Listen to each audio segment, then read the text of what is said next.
All right, so what I'm seeing here, the problem is saying find the conditional probability of the indicated event that when two fair die, one red, one green, are rolled, that the sum is 3. So what's the probability that the sum is 3, given that the green one is either a 2 or a 1?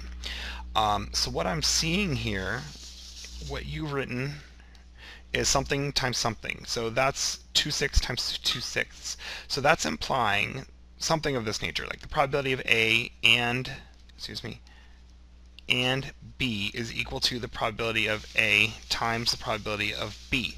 Well, that would be true only if the events are independent.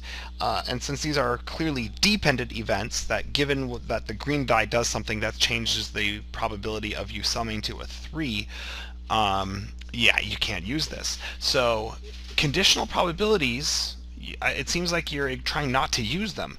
Conditional probabilities are your friend. So they're saying, what's the probability that the sum, I'm going to use a little plus sign, the sum is 3, given that we know the green die is either a 2 or a 1. Now, I don't remember if the notes use this bar, so that just means given that. It's just math notation for given that. So, all right, I want you to imagine, if we know the green die has rolled a 2 or 1, we don't even have to really think about if it's a 2 or 1. It means somebody has walked up to a table, rolled a die, and it either has a 2 on it or a 1 on it. That dot won't go away. There we go, or 1 on it. Is it possible for it to have both a 2 and a 1 simultaneously? No.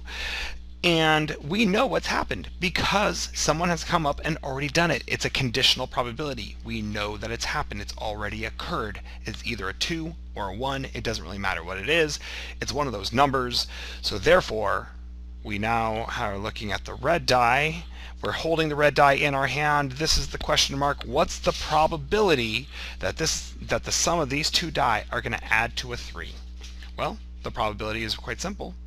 If the green die has a 2, there's only one way that our red die can add to 3. That means there's one face, right? It has to be a 1, and there's a total of 6 sides.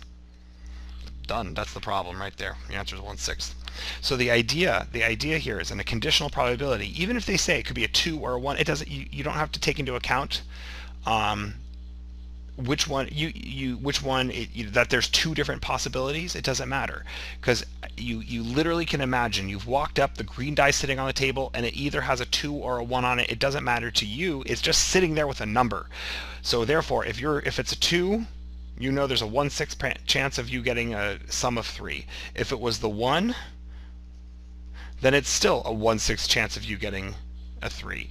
So the probability, given that the green die is showing a 2 or a 1, what's the probability of you having a sum of 3? 1/6 of the time.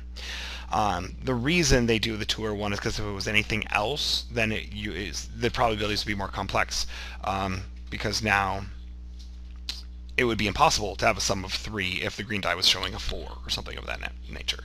So that's the trick about given probabilities, is just know they've already occurred. It's given information.